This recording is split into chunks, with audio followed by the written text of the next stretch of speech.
Hi, today I want to talk about my PhD journey so far, and I found very challenging at the moment is to complete my literature review chapter. Although I've read so many articles, I found that summarizing them or critically choose the most relevant articles to support my research questions is the most challenging one. I've been trying to synthesize all the readings that I've had, and it's just overwhelming. Best advice that I have received from my supervisors: first, don't get lost in the jungle. Sometimes you need to ride in a helicopter to get an overview of everything that we have read. So instead of just on the ground in the forest getting lost in the trees, you need to go up and look down and look at all the readings that you've had and see the big picture. But how are you going to do it? It's still a confusion for me as well. So the next piece of advice that I received that is very valuable for me is to have a gap between reading and writing, so you don't straight away write whatever you've read. Take for example, you're reading on a topic, a small topic, specific topic, like for me, my research is on teacher professional development, and maybe I want to look at the definition, just the definition of teacher development or teacher professional development. What is it? What is being said in the literature, right? So what I did is to read about 5 to 10 articles on that particular topic of definition of teacher professional development, then stop reading, think about the 10 articles. How do they relate to each other? Are they saying the same thing? Are they criticizing each other, or are they counter-arguing or debating over a topic, or are they talking about different definition altogether?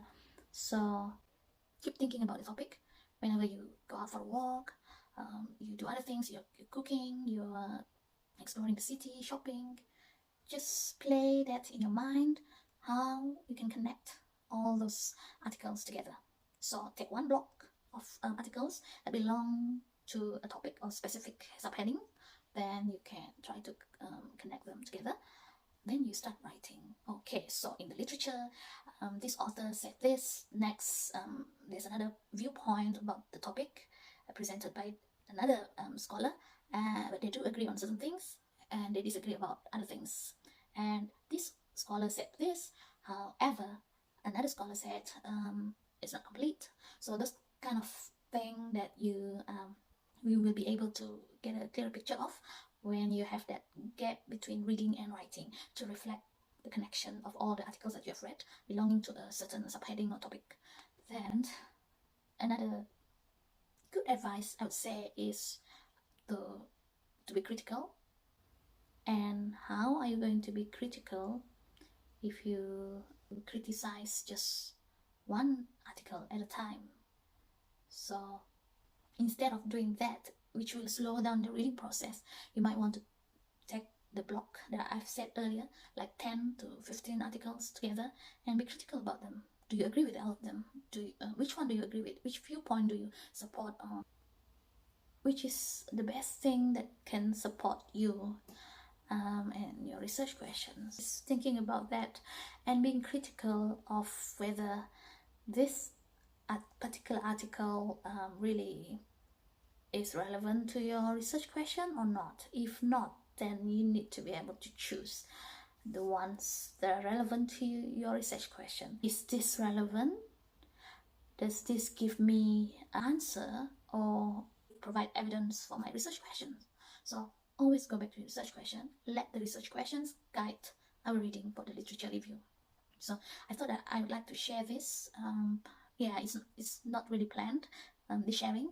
I think before I forget to share, I better do it now, so that if you are struggling like me, then you'll understand a bit better about going on this literature review phase. Good luck and don't give up.